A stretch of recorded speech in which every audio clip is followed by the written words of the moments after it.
Well, do you know what's in your drinking water? A shocking Associated Press investigation found various pharmaceuticals in the drinking supplies of at least 41 million Americans. Tainted water was found from New Jersey to California. NBC's Tom Costello is following the story from Washington.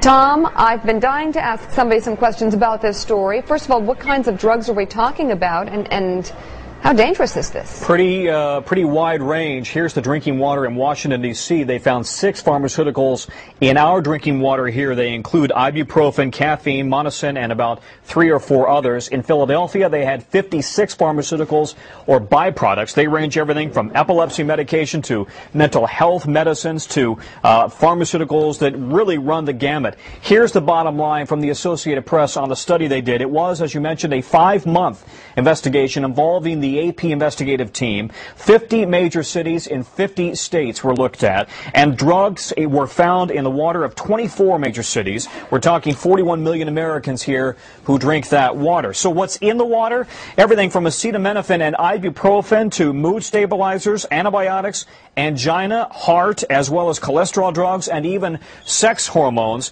The trouble here, Meek, is that the federal government does not test specifically for pharmaceuticals in the water. And in fact, there is no way to scrub water that is in a treatment plant for pharmaceuticals. And so now we have a situation where states and cities across the country are just starting to realize that there are the remnants of pharmaceuticals in the drinking water. All of that said, we should emphasize, we're talking here about parts per billion or trillion, really minute traces of pharmaceuticals that are in the water. And you say, well, how did it get there? Well, without getting too graphic, all of us who take medication for one thing or another, we don't absorb all of it. It is excreted. It gets into the sewage system, into the water treatment plants. And then, because water treatment plants can't scrub it all out, if any of it, it just kind of dilutes on into the water system. Sometimes it gets into the water table, into wildlife, and then into reservoirs. It goes back into the water treatment site, into the water treatment plants. I wonder if there's going to be, long-term study about effects of this down the road. And, but I guess initially, Tom, the question I'm sure you're asking today is there anything the government can do about this? Yeah, and the EPA says it's concerned about it, but we don't yet know, and water treatment utility plants say they are convinced that there is no immediate threat to anybody out there.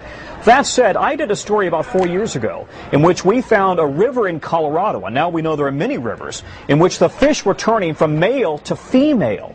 And the reason was because there was too much estrogen in the water. The natural female hormone was literally turning male fish into female fish, and the thinking was that this is a canary in a coal mine. So now the question is, what's the impact on humans? Yeah, that's the next one. Tom Costello on this story from Washington. Thank you very much.